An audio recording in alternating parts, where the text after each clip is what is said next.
Gataliiko nfuufu munnaffe sawa yaffe endagaane tuba tuzze okutuukiriza ekyo tweyama buli lunaku tuba tukutuusako amawulire gano ne ttiimu kabiriiti olwaleero weerinnye kalidde era ejjudde bulungi kutuusako amawulire ekiro kya leero kalira munnaffe nze Paul Mayinja ngikulembeddemu mebbu mulungi waali nnyo ku lw'abanywanyi baffe ab'obubonero katusooke tugakuwe mu bufunze tugenda kujja nago mu bujjuvu.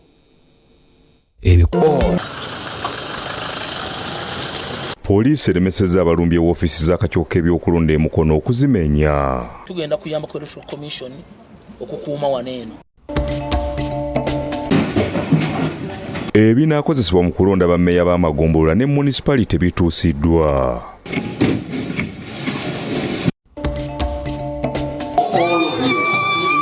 Pulezidenti Museveni asiimye bamusigansimbi mukaaga olw'ettofaali lye batadde ku byenfuna by'eggwanga. I want to thank Tugume. Yiino emboozi y'omukyala asookedde eddala okuli obwa ssentebe bwa disitulikiti ey'e Kalangala. I'm a strong woman.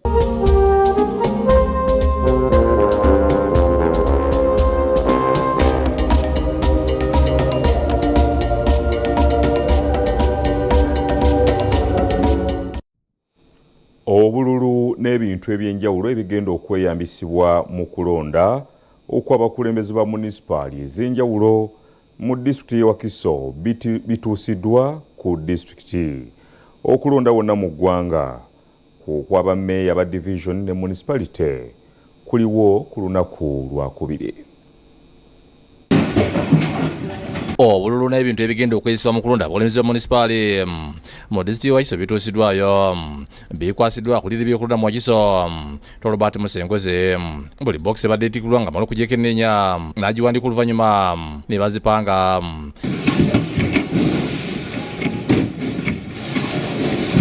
Musinguzi ategeeza nti bamaze okweteekateeka okulaba nga balondesa abakulembeze ba munisipaali okuli bammeeya ne bakansala baabwe ku lunaku Olwokubiri.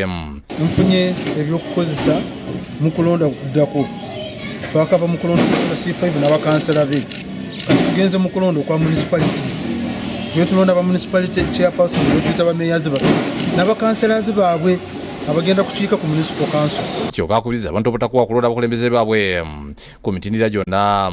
Tukeere tuveeyo tulonda abakulembeze baffe tulabe nti essaawa zinaatukira ssaawa 10 betulonda ffenna nga tuweddeyo tutandike kubala obudde nga bukyali. Awo obudde n'abantu okukwata obudde era n'asaba n'abeesibe obuterangirira ng'akakiiko ak'ebyokulonda tekaddamaliriza mulimu gwako. Temwerangirira ng'akakiiko tekanaba kulangirira. Ekikolwa ekyo kibi nnyo kubanga oba otaddemu abantu bo basupporters bo mu buzibu obawadde essuubi ate tonamalayo. Linda akakiiko k'ebyokulonda kasooke kagatte byonna kakubuulire. Wanasaba abantu balina okwemulugunya obuteetaba mu bikola eby'effujjo wabula bagoberera amateeka naddala okugenda mu kkooti okufuna obwenkanya. Abanga takkiriziganya n'ebivudde mu kugatta kuno okubadde kutale ssente eryo kuddukira mu mbuga z'amateeka mu kkooti n'owaayo okubwaboko. Kkooti ejja kutuyita ffenna n'etutabaganya. Twewale kutwalira amateeka mu ngalo.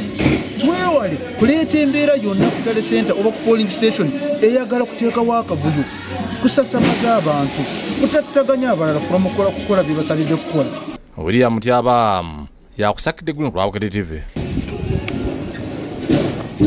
Waliwo akasatiro akabadde ku woofiisi z'akakiiko k'ebyokulonda emukono abantu abatannamanyika bwe balumbye woofiisi zino.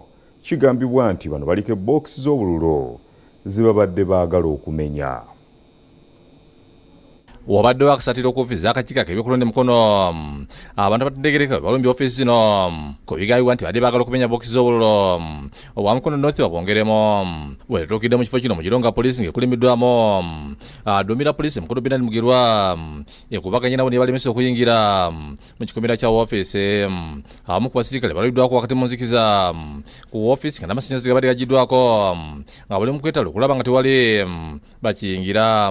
Bino olugudde mu matu g'abamu ku banneeyafuzi nga bakuleddwamu omubaka owamukono North Abdullah Kiwanuka mulimu amayuni batuuse ku woofiisi z'akakiiko k'ebyokulonda okulaba okubadde wakati mu kusoberwa. Mwonna mulabe akakiiko k'ebyokulonda bwe kali mu nzikiza tewali generator nti newekaba kati amasannyalaze kale gagenze mu kyalo kyonna neeno ofiisi ya gavumenti tesobola kubanga waliwo states z'abantu nyingi nnyo eziri wano. Okusinziira ku mayuni batebusa olukwe olw'okumenya box okuteekamu obululu basobole okugenda mu kooti bagisaba okuddamu okubala era n'akasaba Namukono North ndi wakulwanirira obuwanguzi bwe. Kugezaako okutigaatiga obubokisi babwongeze batte obululu oba oliawo bateekemu obululu obufa bafevaringa era nga badde twafunye edda amawulire nti ku Lwokubiri bakeera mu kooti okufunayo ekiragiro kibalagire wano nti baddemu basumulula obubokisi kyokka nga amaze obutigatiga. Ono yenyamidde embeera akakibikulira gye kalimu nga kali muziki ate nga talina kamera zisobolaku kenenya abo abaagala okuzirumba. Bwe kiba kyetaagisa kuteeka wano kafaliso mpaka ku Lwakubiri nkateekewo. Oluvadde pisi mugirwa gyewo kabanga lya poliisi gyebadde ekise ku geeti eyingira mu kikomera neyongerayo emukono. Embere ne video kabesimbye ku mutindo gwa Bammeeya ne bakansere Mukono okweraliikirira ku makyabaka bonna abalonde mu disitulikiti Mukono bakedde kutuuza olukungaana muli banyonyola ku olubaganyo wabaddewo. Buli abantu ebalonda omukulembeze gwe baagala abaweereze ate ne batamufuna kitegeeza nti oba okutogedde ekitundu. Justice byabakama tukwetaaga okwate mu nsonga eno eya Mukono. Solaba batisiza naffe ffennyini ne tutya. Omuwagizi wa poliisi mu Kampala Lwakubiri Kawala ku simu akasiza obulubaganyi buno okukakiikako ebyekulu n'ategeeza nti poliisi yakoze ekisoboka okulaba nga tekkiriza abantu bonna kuyingira munda era nga n'ebyokwerinda byongedde okunyezebwa. Bazze okulumbagana office za Electoral Commission e Mukono naye nga abasirikale baffe basangiddwawo nga bali bulindaala tebabakkiriza kuzirumba oba kuziyingirira era weebali okulaba nti tewali teziyingirirwa. David Musikalyankolo yakusakidde eggulu ku Bukedde TV. Pulezidenti Yoweri Museveni aliko bamusiga nsimbi ne bannamakolero 6 bawadde engulu olw'obusukkulumu bwabwe mu kusitula ebyenfuna okubakwasa engule pulezidenti akukoledde ku Africa Coffee Park e Lwakubiri mu Ntungamo. President Yoweri Museveni nga yolekeddwako First Lady era Minisita w'ebyenjigiriza n'emizannyo Janet Museveni aliko bamusiga nsimbi ne bannamakolero bawadde engule olw'okukyusa ebyenfuna by'eggwanga mu nteekateeka etuumiddwa Master Seed Awards 2025 omukolo ogubadde ku Africa Coffee Park e Lwakubiri. Ntungamo nga President ne First Lady basoose kulambula kolero lino eritudde kuyiika 15.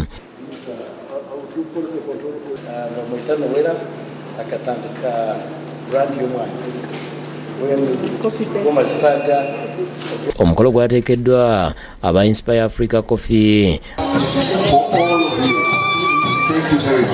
Abafunye engule kuliko Jennifer Mwijuche akulira Unifreight Cargo Handling Limited, Haozang akulira Liao Shen Industrial Park, Edro Taban akulira Zero West ne Baraka Orand akulira Ba Aviation. This is going to be an annual award. I believe that next year mu kwogera kwe President Museveni ayuzayuzizza abafunye engule n'atendereza abagassa ettofaali ku byenfuna by'eggwanga naddala ku bintu ebitundibwa ebweru w'eggwanga nga bigattiddwako omutindo. What I've been telling you many times, where you sell a kilo of dehusked coffee called Kase and you get $2.5. And somebody takes it and roasts it and grinds it and he gets $40 from the same. Ategeeza nti kirungi kati abantu batandise okuzuukuka nga bongera omutindo ku bye bakola okuli ne Nelson Tugume owa Inspire Coffee. It's not only for coffee, it is for textiles. This shirt I'm putting on is made from Uganda cotton. A kilo of cotton would where they have removed the seeds, what they call the lint, they would get $1. But when they make some shirts out of the kilo, somebody will get $20 or $15. So this is the battle we are talking about. President ng'ayogera ku mpagi ennya ez'obusuubuzi okuli ettaka, abakozi, ensimbi n'obuyiiya mu busuubuzi asabye abantu essira balise ku buyiiya mu busuubuzi. Social science has a role, but the base of any progressive society is science, then you add the other, what we call the superstructure, on top of it. Kyokka alabudde ku bunafu obususse mwaweeredde ekyokulabirako nti Ssemazinga wa Afrika akubisa mu ggwanga lya Buyindi emirundi 12, kyokka bagagga okutusinga mu byenfuna. That's why the GDP of Africa is laughable.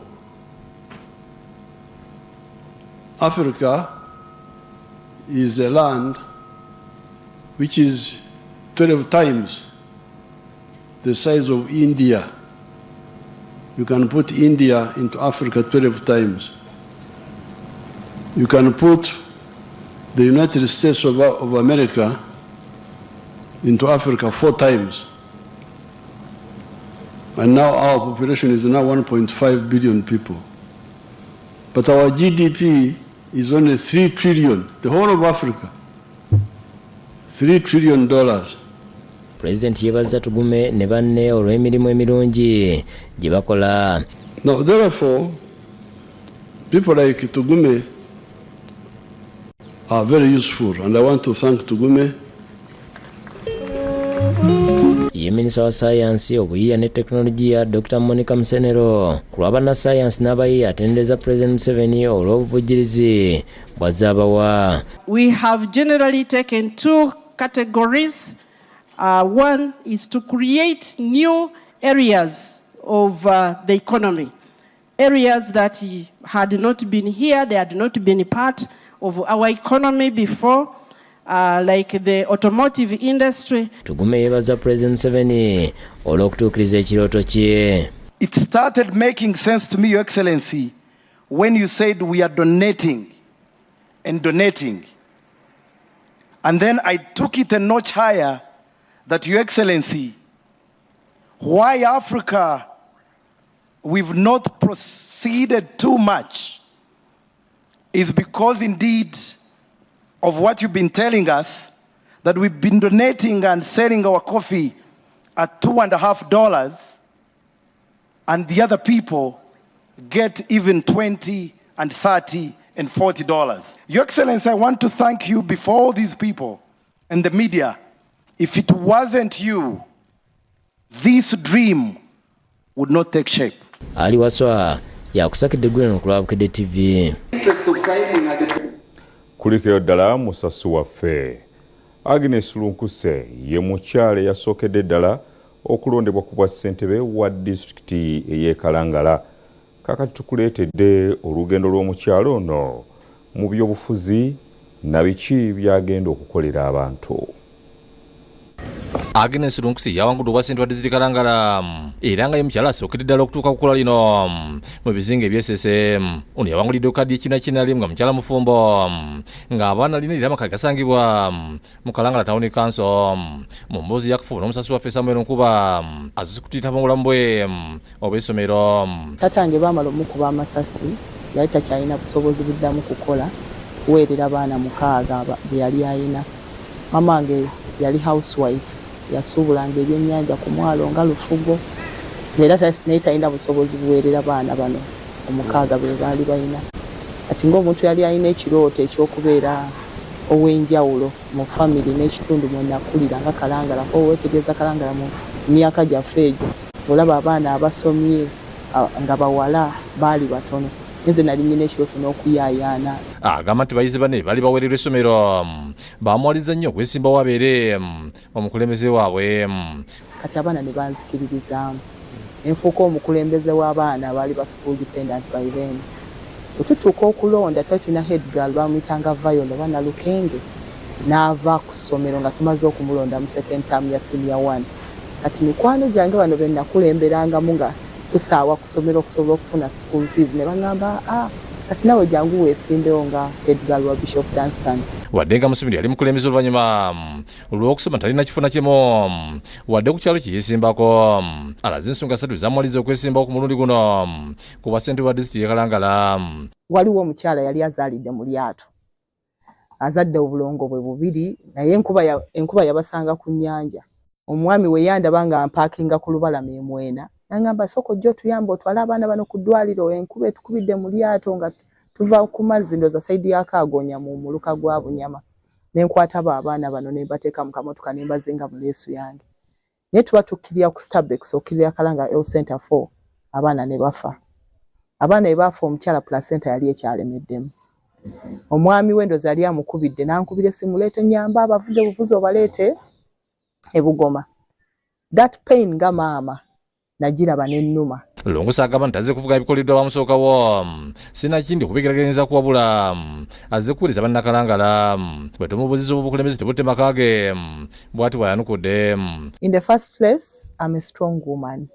Wengamba strong woman, omukazi ali strong aba amanyi kye yeetaaga, aba amanyi ky'alina okukuuma, ate aba amanyi what the destiny holds for her. Ayinoganyiza nti omwaka ogusooka ogw'obukulembeze gwakutunulira byanjigiriza ogw'okubiri gwa byabulomate ogwokusatu gwakutunulira nkulaakulana y'abantu omuli abakyala n'abavubuka ate ogwokuna yeekube mu ttooki mu ebyakoze okulaba oba addamu okwesimu oba nedda olw'okutano bannakalangala baserawo kyazaako obannakalangala okubadde Medi Kayondo Esther Kyomugasho Agnes Nakyanze ne Nakintu Meregolete balaze essanyu olw'okulonda lw'enkuse era batunyonde ibagala segesira abaana baffe baagala okusoma naye tulina busobozi bw'abaana kukola ki okutunonyeza ku basale n'okumanya abaana baffe naddala baamulekwa. Omanyi Kalangala abavubi baavubanga lubaanika obutimba mukene k'ennyanja naddala ffe abakyala tukyalina we tufunira akasente. Yavuddeyo okulaga eri abaana abawala abato okulaba nti basoma emisomo gya sayansi era nga gitutwala mu maaso okulaba abakyala nti naffe tulina okwebeereramu. Obwongo bwe bwonna n'endaba ye n'enkola ye ayagala kusitukako Kalangala webadde agiwanikako waggulu. Nkuba Samuel yakusakidde gwino ku Bukedde TV.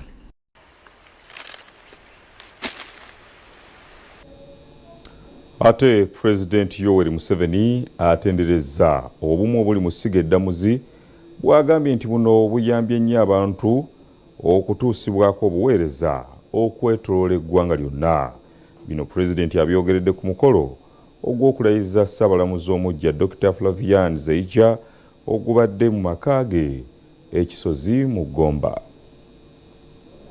Ssaabalamuzi omuggya Dr. Flavian Zeija akubye ebirayiro okutandika emirimu gye mu butongole. Ebirayiro Ssaabalamuzi Zeija bikubidde mu maaso ga President Museveni ne First Lady era Minisita w'ebyenjigiriza n'emizannyo Janet Museveni mu maka gaabwe gasangibwa ekisozi mu Gomba. I, Dr. Flavian Zeija, swear in the name of the Almighty God that I will well and truly exercise the judicial functions entrusted to me and will do right to all manner of people in accordance with the Constitution of the Republic of Uganda as by law established and in accordance with the laws and usage of the Republic of Uganda without fear or favor. President yasindu nategeeza nti bukyanga gavumenti NRM ekwata obuyinza abakulembeze badde bafa nnyo ku mulimu gwa ggwanga okukyusa obulamu bw'abantu olwo ekisobozesa essiga eddamuzi n'eri byobufuzi okukolera awamu. Yeebaziza abadde Ssaabalamuzi Alfonso Owinyido olw'obuweereza bwe kukyusiza empeereza y'emirimu mu ssiga eddamuzi. If you ask them, they will tell you what they think about the quality of the justice. So I'm glad you are going to have that interaction to ask them, the people. You will get free intelligence. They will tell you. President era atendereza essiga eddamuzi n'enteekateeka zaayo olw'okugonjola emisango obweru waakiyambye okukendeza kwetuma kw'emisango mu kkooti. President yeebaza Dr. Zeija olw'enteekateeka ze naddala ez'okulwanyisa obulyake mu ssiga eddamuzi kwe kumu kusomozebwa okuli kitongole ekyo. Now I'm glad you are emphasizing corruption, because corruption is the biggest problem. And you are also emphasizing citizens' intelligence, because that's what you are saying. Because this justice is a service which is rendered to the population. Ye Dr. Zeija mu kwogera kwe yeebaza Katonda amutuusizza ku kkula lino. I accept this office with humility, gratitude and a firm commitment to serve Uganda faithfully. Alaze enteekateeka zagenda okuyitamu okutuusa obuweereza mu ssiga eddamuzi. Alabudde abalamuzi abeebulankanya ku mirimu n'abatakola bulungi buweereza nti bubakeeredde. Your Excellency, I want to make commitment that during my tenure as Chief Justice of the Republic of Uganda, our policy of zero tolerance to corruption shall be enforced at all levels of the judiciary. Yamye okwongera okussa mu nkola enteekateeka y'okugonjera emisango obulwa kkooti okubangula abalamuzi mu tekinologiya artificial intelligence n'ebirala. And we shall also prioritize court open days. Your Excellency, court open days, this is where we interact with the public. The people are our bosses, so we interact with them to know how we are dispensing our justice to them. And we have one national court open day in a year, but then we have quarterly. Every court must interact with the public and the district leadership so that we understand where we have problem. Yabadde Ssaabalamuzi Dollars kuyozayoza President Museveni olw'obuwanguzi byatukako mu kalulu akakagwa ekyawereka obuwagizi obuyitirivu okuva mu bantu. Ayogedde ku Dr. Zeja mu omusajja w'amaanyi ate akulirawo. I have the pleasure to congratulate my younger brother and successor, His Lordship Dr. Flavian Zeja, upon his appointment and eventual swearing in as Chief Justice of Uganda. A position of immense responsibility. Weewaawo bwe kityo n'ekitundu ekisooka bwe kitambudde tugenda kudda n'ekitundu ekyokubiri tosaanye kuseguka. Linda ne bino mu gataliiko nfuufu. Emirates College Nkowe, ssomero lya bawala n'abalenzi.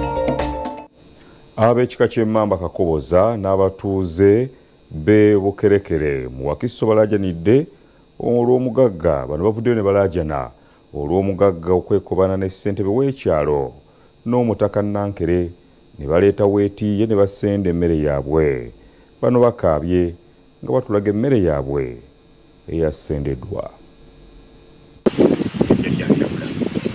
Jjajja Kamunye Constant Kibumbi ateekako Nankere ngono wankaaga mu mukaaga ng'alina abaana n'abazzukulu bennyamidde olw'ekibbataka ekyasa ensangi zino ekiviiriddeko n'okusenda emmere yaabwe n'ebijja by'abajjajjaabwe. Kamunye gwe tusanze awasangibwa embuga y'Abakerekere esangibwa ku kyalo Bukerekere mu ggombolola y'e Kakiri mu disitulikiti ya Wakiso atunnyonnyodde obulumbaganyi obubatuusibwako ng'abeegwanyiza ettaka baagala kulibagobako. Atulaze embuga yaabwe eyokebwa mu kiro ebintu ebisangibwamu ne bisaanawo nga bagizziza bujja. Nyatubulidde ng'abantu aboogerwako bwe baleeta greda ne basenda emmere yaabwe n'ebijja era nga bibalumiriza kuliko omugagga Beka Sendegeya buloka w'ettaka ssente w'e Bukerekere David Nyanzi n'omutaka Nankere Moses Kanoonya akulira ekika ky'Emmamba Kakoboza. Era nga waliwo okukola ky'okusikaŋŋaana wakati w'abazzukulu bange abagala okukola ky'okukayanira ekibanja kino nga bajja ne bakola ki ne bookya embuga mu Novemba nga 28 ssaawa nga 5:30. Oluvannyuma ne bagiteekako omuliro n'oluvannyuma ne tutula n'abazzukulu ne tuzaawo embuga. Abaana n'abazzukulu betwogeddeko nabo okuli David Mukasa, Joyce Nasimbwa, Margaret Nakakande n'abalala boogedde ku mbeera n'okutiisibwatiisibwa kubayitamu. Wano balaajanidde RDC Wakiso Justin Mbabazi ne bekikwatako abalala okubayamba.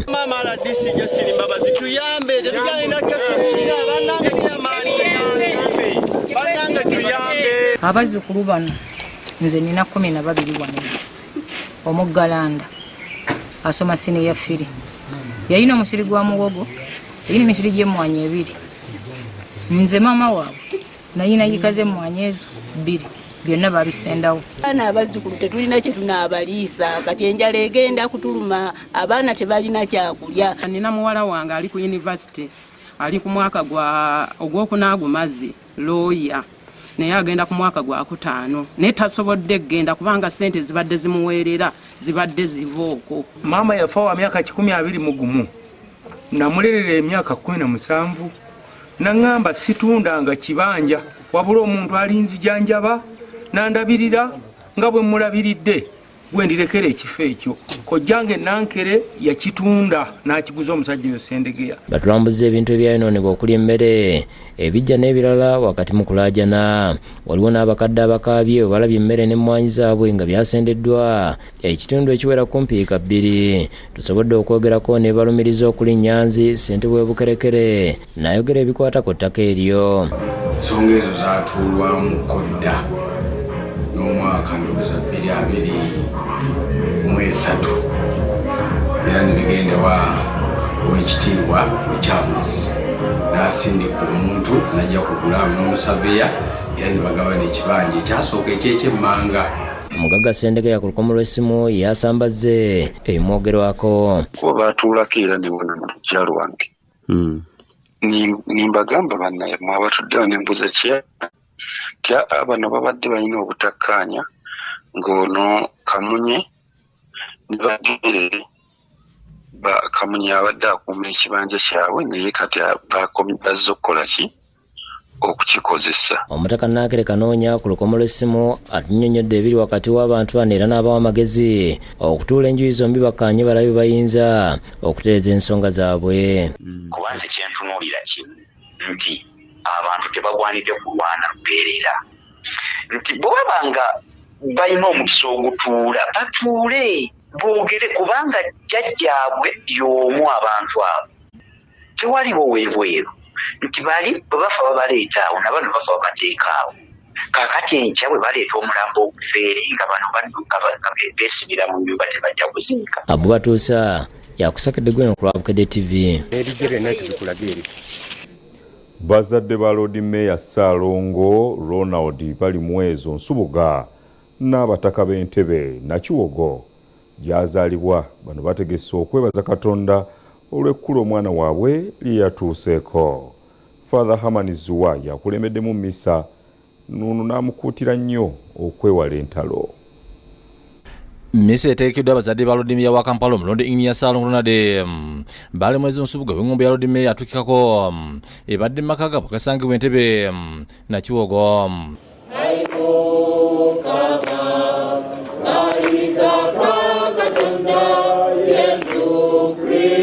Ekulembeddwa mu Father Hamani Ziwa mu Kasango n'abazaalisa bali mwezi olw'obuwanguzi bwe yatuuse ku kyokka n'amutegeeza nti ajjidde mu kiseera ng'ekibuga Kampala kibanja obuweereza.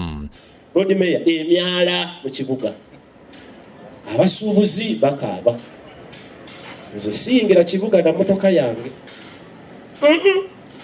bwe batagijjaako butaala owa boda akwakulako sayidi mira n'obeera nti ogenze mu kibuga ogudde mu loosi ya galagi nogamba what kind of a city is this one. Father Ziwa agambye entalo ennyingi ezibadde wakati w'abakulembeze mu kibuga Kampala zibadde zitatanye ennyo ekifaananyi ky'ekibuga olabizibwa omuli enguudo embi kasasiro okutta abantu n'ebirala ebadde byeyongera ng'abakulembeze beerwanyisa. Naye tukolerera eggwanga nga buli omu nga lirye kulanga naawe okola nti nange abaana bange wano we bayita ne gye batayita kasita wagwe ovunaanyizibwa please do the work there. Ono asaba Engineer bali mwezi okweyambisa obukugu bwe nga Engineer omutendeke amanyi yataddemu okwenja akalulu ng'abakozesa ogunjula ebizibu bya bannakampala omuli okutereza bodaboda mu kibuga okuzimba amalwaliro n'ebirala. Father Ziwa asabidde Engineer omukisa ogw'enjawulo n'amukuutira okukasa Katonda mu buweereza bwe. Twagala okukwasa omuweereza wono Ronald Balimwezo Nsubuga gwe bamulonze n'omugyamu mu balala bonna n'obuvunaanyizibwa okwetikka ekibuga n'abantu baamu. Bo bazadde ba Engineer bali mwezo okuli Expedito Nsubuga ndi mukyala we Nola Nsubuga ebazza Katonda olw'ekyamakiro ky'abakoledde emyaka gyabwe egy'obukadde era bamusabidde omukisa ogw'enjawulo. Twagaliza okubeera obulungi okoddayo otuuge bulungi. Kino kyamagero kubanga tubadde tetukisuubira nga teri akisuubira naye Mukama mulungi. Bw'obubaka bwa famire busomeddwa minisita wa Kamusu Gilbert Nsubuga nga bamizayizza ne beebaza Katonda okubakuumanga abaana ate nabo obuwanguzi. Ssebo mukadde waffe nga memba wa famire kyetukusaba era kyetwegayirira Katonda genda oweereza abantu. Ye muganda bali mwezo nga yatwala essaza ly'e Busiro Sibwana Charles Kiberu kisiriza yeebazza Katonda olw'abazadde baabwe okubakuza obulungi era n'asiima bali mwezo olw'okukkirizamu wadde ng'akabenyi kamutulako ku guluma gwa 2000. N'olw'ensonga njagala okwebaza muto wange olw'obumalivu bw'olina naye nga bwonna buva ku taata ne maama oyo n'obumu bwe baatuzimbamu nga famire. Ye bali mwezo yeebazza abazadde bo okumukuza obulungi n'okumusomesa ekimuwadde enkizo yonna gy'azzayita okutuuka olwafuuse Lord Mayor. Abamu ne tugenda kulunda ku nte ku makya tugenda kukina amazzi oba nkasozi oba wansi maama yatukkiriza okukola ne taata maama twagala bebaza taata twagala bebaza nze nyumiza abantu nti tebyali bya gundi ennimiro nga tuli kumaca twagala kugenda ku ssomero James Bagala yakusakidde guli ku Bukedde TV.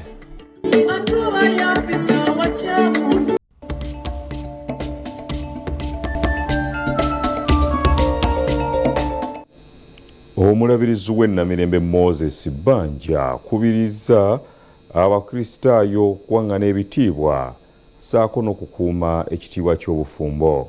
Okwogera bino abadde mu kusaba ku kkanisa ya St James Kavumba omwawule eyawummula bw'abadde ajaguza emyaka 25 egy'obufumbo. Abakristaayo mu DC Waiso beetabye mu kusaba okwekwebaza Katonda olw'omwawule yawummula William Mulinda ne mukyala we Nola Mulinda okuweza emyaka 25 mu bufumbo obutukuvu. Kukulembeddwamu omulabizi w'ennamirembe Moses Banja ng'ayambibwako abaweereza abalala. Banja mu kuwulira akubiriza abafumbo okugendanga mu kkanisa okuddamu okutukuza obufumbo bwabwe. Omuntu oyo Katonda gwakuwadde omwekuumire omulasa okwagala omuleete omwanjule era nga bwomulesa kataliiko bbala wadde olufunyiro nga netayinza kwogerako kyonna kiri. Mukama yeebazibwe mukubireko abaami abalinga abo nga bannaffe balebranisanga abakoze bwe bali batambula olugendo luno. Agambye nti ekimwenyamiza be bantu abagenda mu kkanisa ne bakuba ebirayiro ebyokukuumagana ate olumala nti abamu ne batandika okubaliga. Kyagambye nti ekimu ku biviirako abafumbo okwawukana. Muntu ki eyandyagadde okumuyita omwenzi kubanga buli lwova ku ndagaano yo ofuna erinnya ery'obwenzi. Asiimye omwawule Mulinda okweza emyaka 25 ng'akuumagana ne mukyala we n'asaba abafumbo okwesigaŋŋana. Eggulu bonna mbali wano nga bayimba nga bawa okujulirwa kyetaaga okugulwako mu ngalo nakyo Katonda yeebale.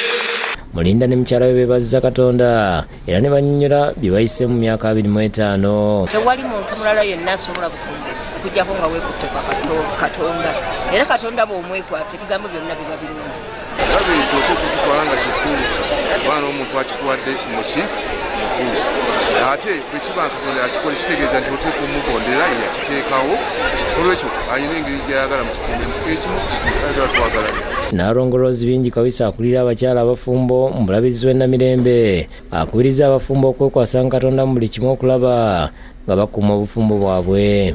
Mwagale bwagazi tomwagalako ssente tomwagalako kintu kyonna kubanga ebintu by'ensi eno biggwaawo naye mwagale ye ng'omuntu. Ate yali omuyambi wa Pulezidenti ku nsonga za Greater Masaka Justin Nameere asaba Namasaka okubeera obumu n'okuddiŋŋana baleme kweyuzayuza lwa byabufuzi. Tusigala tuli bakristo, tusigala tuli baana ba Mukama Katonda, tusigala tuli bannamasaka City, tusigala tuli bannayuganda, tusigala tuli bantu ba Ssaabasajja Kabaka. Ono nga yavuganyiza ku kifo ky'omubaka omukyalo wa Masaka City n'agwa mu kalulu yeekokkodde vulugu gw'agamba yeetobekedde mu kulangirira ebyavudde mu kulonda mu bifo ebimu. Ogamba nti watuwangudde kwata bukwasi polling station 11 ze waliseeyo osigattyo.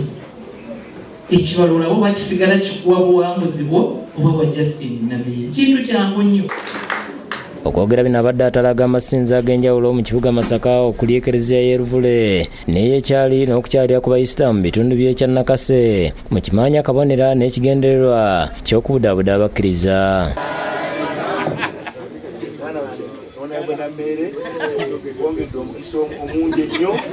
Nameere oluvannyuma akutte mu ndya nga n'adduukirira amasinzo gano n'obuyambi bw'ensimbi okusobola okumaliza pulojekiti ze bakola. Nameere agasa abakristo ku ssimu emukubiddwa Pulezidenti n'ayogerako gye bali n'abasaba okwagira enteekateeka za gavumenti. Kusima boa kati tubadde tuzze kugirambula n'ab'ekyalo bwe tuvudde mu kusaba kubanga boa eri kumpi n'ekereziya ate laba omukisa bwe guzze naawe n'otukubira kasimu. Era bali wano ne akalulu kajja.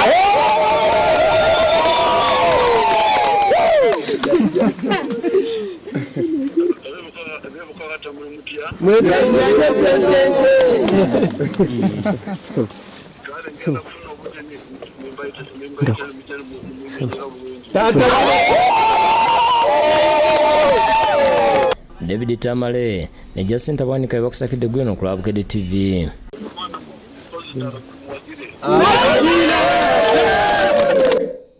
ate waliwo abazadde abalina abaana abatawanyizibwa obulwadde bw'omutima abawanjagidde abazira kisa okubayamba batasobola mu bw'abaana bano.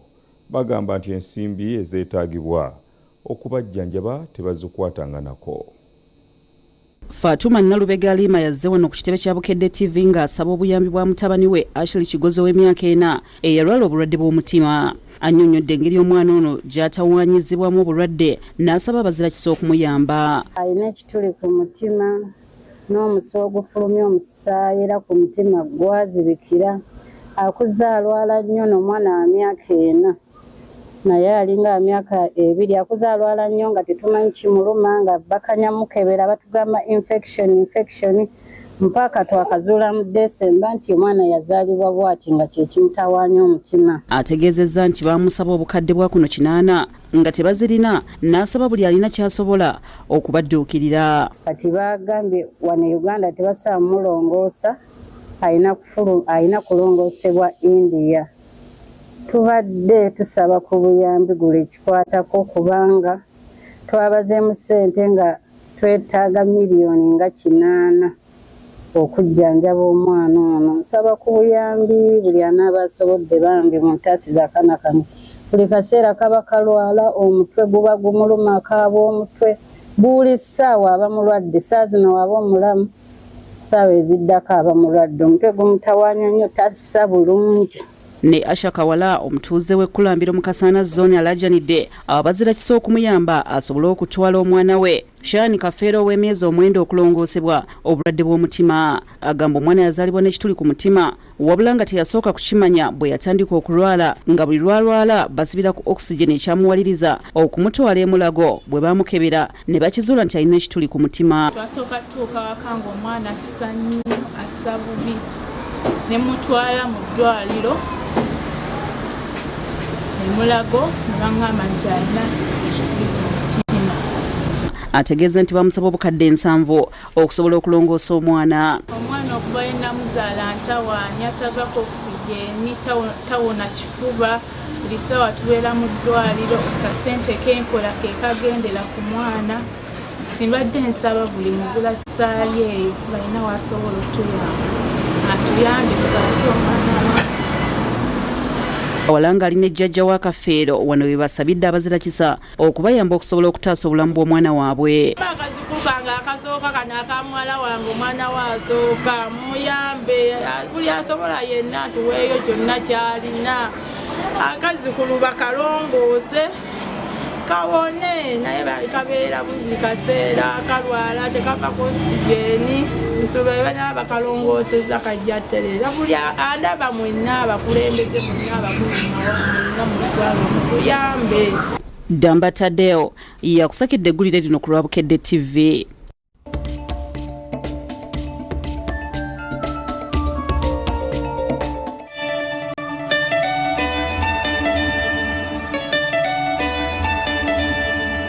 Wano ku St. Charles Lwanga International Secondary School ensomesa yaffe ya mutindo gwa waggulu nnyo. Tulina emitendera gya O ne A level, tusomesa arts ne sciences. Bizimbe byaffe na buli kikozesebwa bituukana n'omutindo. Gamba nga library ekubyeko ebitabo, computer lab ejjudde, gattako ne science lab, tutumbula ne talanta eza buli kika, ebyemizannyo, katemba, emirimu egy'emikono. Omuzadde leeta omwana ku St. Charles Lwanga International Secondary School olwaleero.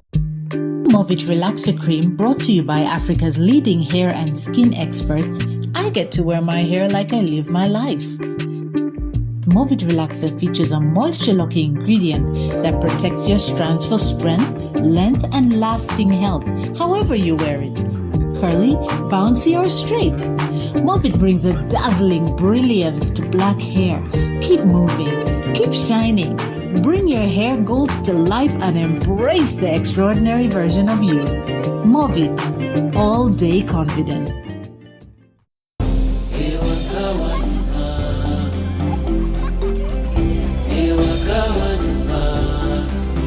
Tukwaniriza waka eri ebisanyusa.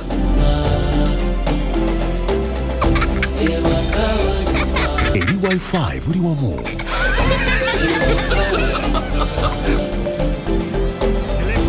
Eri speedi za internet eza waggulu.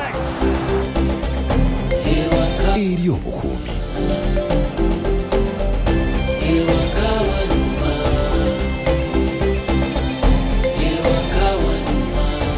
Eri obuyambi obuli mu ddaala erisooka. Eri okwanguyirizibwa. Tukwaniriza waka eri MTN Wakanet, intaneti ensukkulumu eri buli maka. Kyalira www.mtn.co.ug kasali Wakanet. Tukwaniriza waka nga tuli wamu tewali kitulema.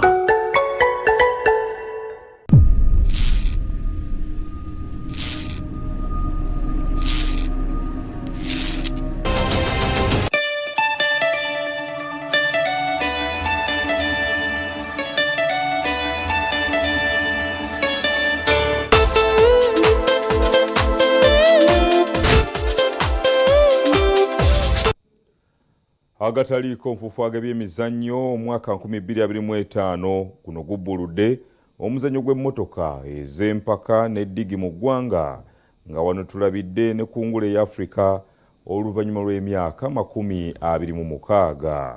Tukuleetedde bannabyamizannyo bano na kiki kye bandyagadde abaddukanya omuzannyo guno kikyukemu mu mwaka guno 2026.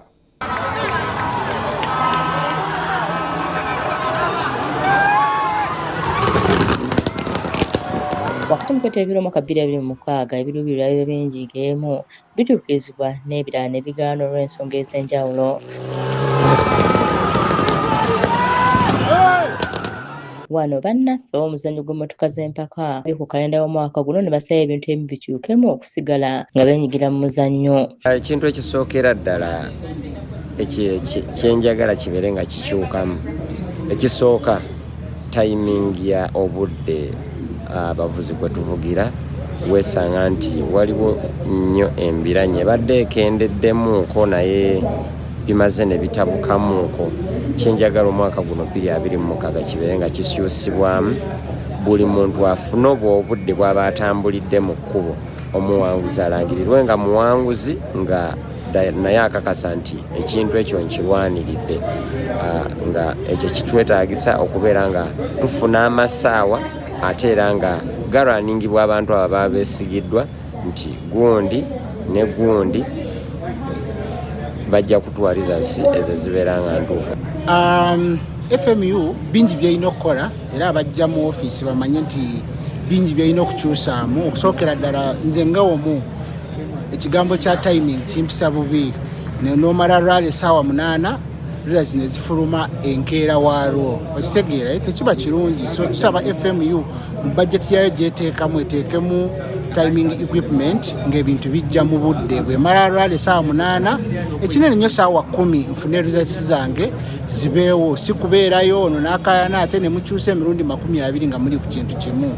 Tuggwamu amaanyi n'abavuzi abapya bali badde bajja bagamba bino bya kiyaaye.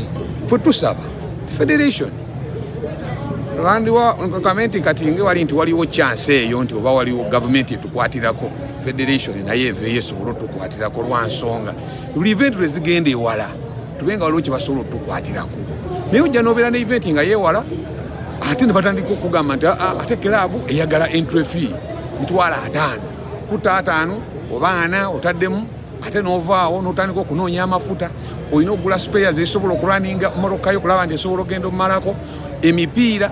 Kati federation enovaayo etonoolire nti wabanga waliwo kasobola okukwasaganya ku bajeti yaayo kwiza okubadde tulowooza nti tujja kuba oliawo olina agamba nti omusajja ono yavuga bulungi guno omwaka naguli tumuweyo emipiira ena batufunireyo kategole eyaba veteran rally drivers egenda kuleeta abantu bangi nnyo era mbadde bonna njogera nabo munde nga baŋŋamba kati nga bwe tukiriwo ekityo naffe kyetaaga tuba tukkirize tubeeyo ne veteran kategole nga ku championship erwaninga kuku bw'abazze kaka bw'abazze nze bwe mbanzize then at the end of the day kibe nga kirina kigattako kubanga buli ffe ba seniors buli tubaamu nga tulaba abaana abapya bano bazze tuba basanyufu nnyo nga tuvuze nabo.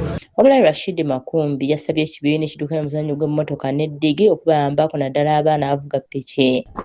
Badde wabbula nnyo mu muzannyo gw'emmotoka z'empaka navugako leesi 2 zokka olw'ensonga nti agenda olaba nga tebitambula bulungi nga nyina okuwa abaana bange obudde abavuzi ba pikipiki era ne ngamba kampumule olw'okuba nga bansanyusa nnyo nga Jamaira Makumbi, Janaani Makumbi, Ashiramu Makumbi, bavuzi ba pikipiki ate nga nabo omuzannyo bagukola ki bagwagala.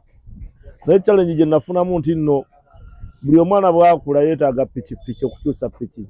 Kigenda okutwala nti sizoni 2 oba oguze piki meka piki 2 ate nga piki y'empaka ya bbeeyi nnyo osobola kigamba omuntu n'agamba oba omwewaanirako.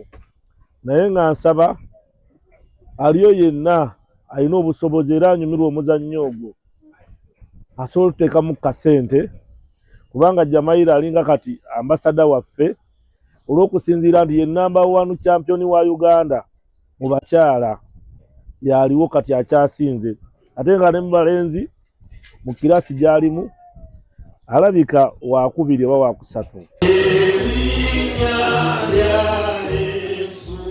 Mu ngeri y'emu omuwandiisi w'ekibiina ekitwalira omuzannyo gw'emmotoka z'empaka akungubagidde Mama Nantamegwa Moses Lumala eyavudde mu bulamu bw'ensi eno. Ono ategeezezza nga Mama wa Lumala abadde afuuse ekitundu ku muzannyo olw'amazaalibwa ge agabadde gajaguzibwa nga bayita mu muzannyo. Abadde afuuse buli mwaka nga tusuubira okuba nti tukuza birthday ye ng'ab'omuzannyo naye kati kino kuno kusaalirwa kwa maanyi nnyo nti tetusobodde kukuza naye birthday y'omwaka guno.